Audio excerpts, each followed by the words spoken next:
WhatsApp guys welcome to our YouTube channel and a new video. तो भाई आज हम बात करने वाले एक बहुत ही इंपॉर्टेंट टॉपिक के बारे में, जो कि मैं हमेशा सोचता हूँ कि actually I don't know exactly सच के सही क्या है गलत क्या है, बट ये बहुत ही डिबेटेबल टॉपिक है और मुझे लगता है कि सबके दोनों साइड्स दोनों चीज़ों के बड़े प्रोज और कॉइन्स हैं। But I hope this video will help you understand कि आपके लिए क्या बेटर है, क्योंकि मैं कोशिश करूंगा मैं दोनों तरफ के प्रोज एंड कॉन्स समझ सकूं। और बिकॉज और ये प्रोज एंड कॉन्स बहुत प्रैक्टिकल है, because I have been through these pros and cons in my life. तो I am sure you will have a very clear idea of what I am talking about.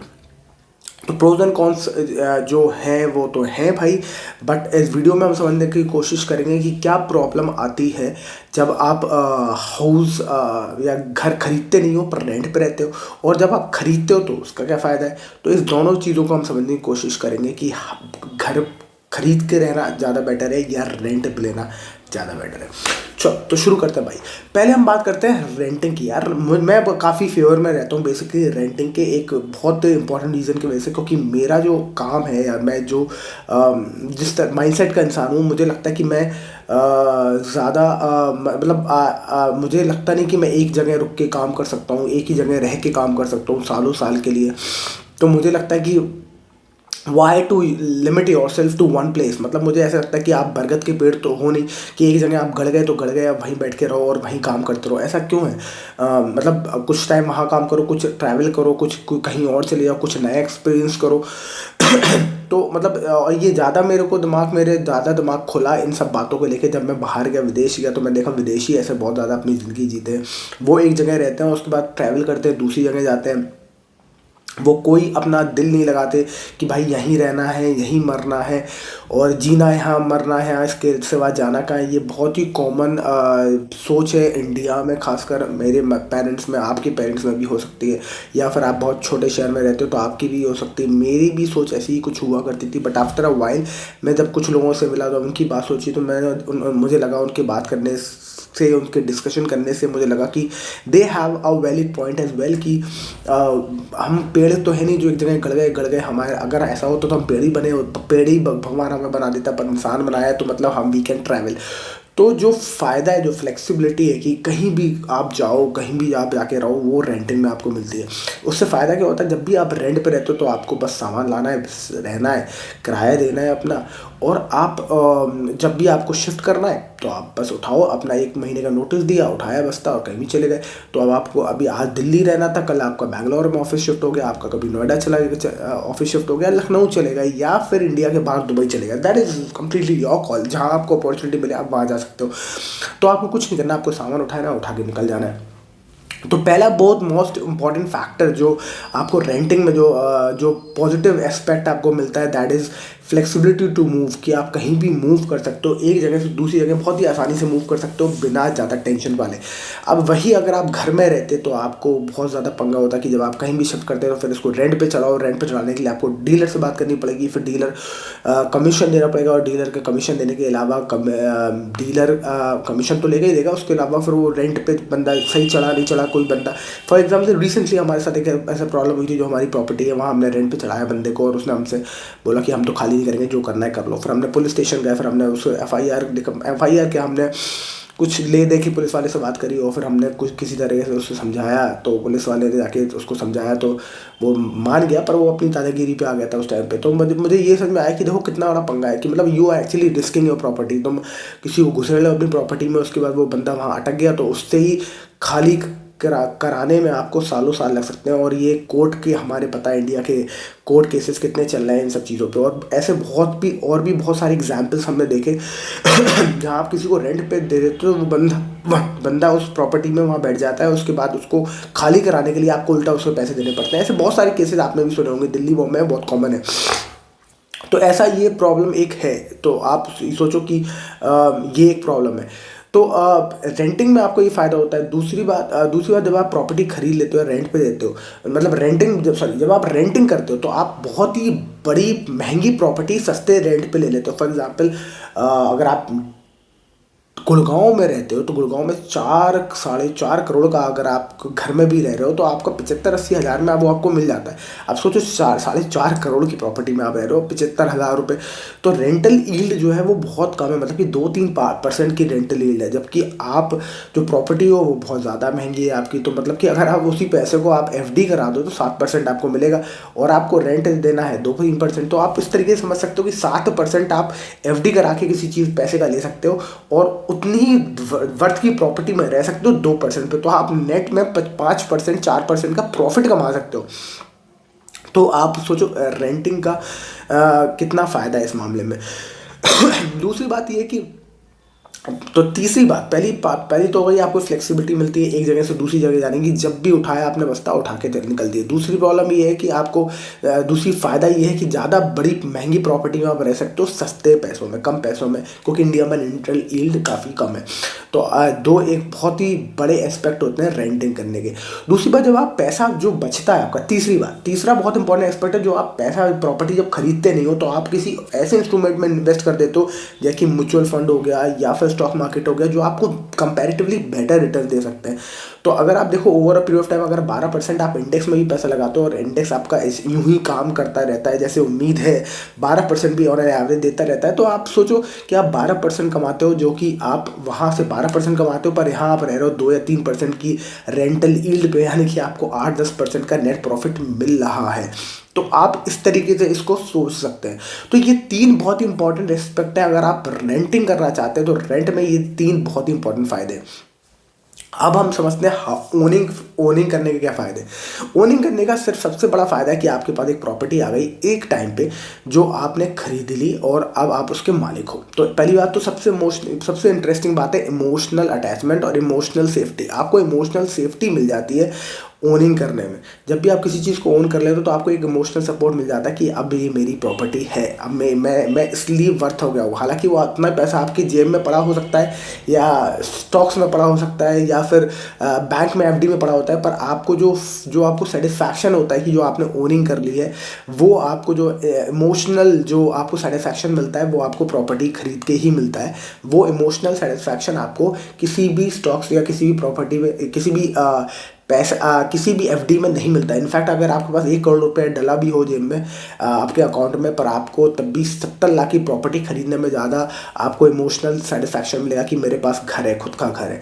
तो ये emotional satisfaction सबसे important होता है जब आप house खरीद लेते हैं।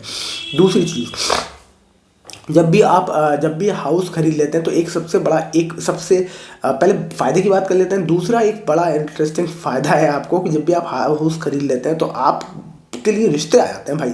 शादी के लिए अगर आप रिश्ता ढूंढ रहे हैं, या कोई लड़की को आप जब भी किसी भी शादी के लिए अप्रोच करते हो तो उस लड़की का बाप सबसे पहले आपसे पूछता है आपका खुद का घर है कि नहीं। अगर आपका खुद का घर नहीं है तो आप बहुत ही नालायक हो गए, और आप के लिए रिश्ते मिलना बहुत मुश्किल हो जाता है। क्योंकि अगर आपके पास जेब में पैसा भी है तो nobody actually wants to go into your bank account and see कि कितना पैसा है कि नहीं। मतलब वो यकीन नहीं होता लोगों को कि सच में इसके पास पैसा है कि नहीं है, क्योंकि लोग पैसा किसी से लेके भी दिखा सकते हैं। फॉर एग्जाम्पल आपने कहा 1 करोड़ रुपया है मेरे पास, आपने दोस्त से मांग ली 50 लाख आपके पास थे, आपने 1 करोड़ बैंक में दिखा दिया, देखो मेरे पास 1 करोड़ रुपया है, मैं तो कभी भी घर खरीद लूँगा, और आपने शादी कर ली। तो लोगों को यकीन नहीं होता कि आपके पास सच में इतना पैसा है, आपकी नेटवर्थ इतनी है कि नहीं है।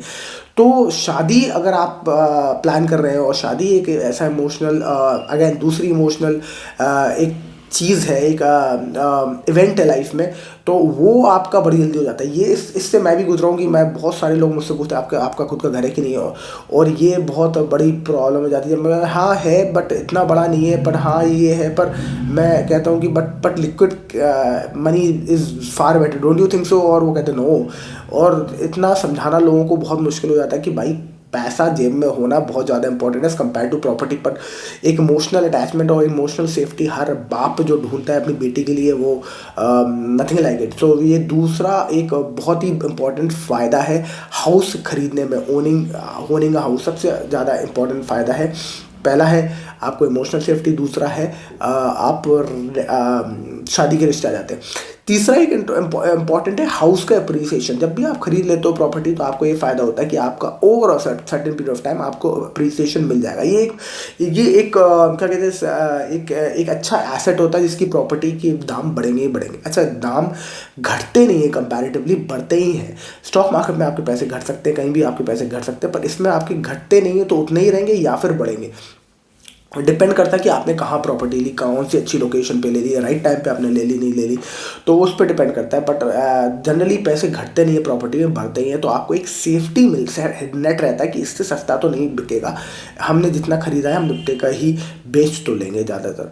तो एक फ़ायदा होता है। हालांकि हो सकता है कि अगर प्रॉपर्टी के दाम ना बढ़े तो कुछ साल के लिए उतने ही स्टैगनेंट रहे, तो आपको कुछ साल तक आप प्रॉपर्टी बेच ना पाओ, ये हो सकता है। तो ये 3 फ़ायदे हैं आपको घर खरीदने के लिए, जो मैं सोचता हूँ, जो कि आपको सोचना चाहिए, कंसिडर करना चाहिए। अब नुकसान की ही बात कर लें तो नुकसान में सबसे प्रॉपर्टी ये है कि प्रॉपर्टी मैनेज करने के लिए आपको बहुत ज़्यादा पैसा लगाना पड़ता है हर बार। क्योंकि अगर आपने घर लिया है तो आपको उसमें कुछ कुछ चीज़ें करवानी पड़ती रहेंगी हमेशा, जो कि हम भी कराते रहते हैं हमारे घर में।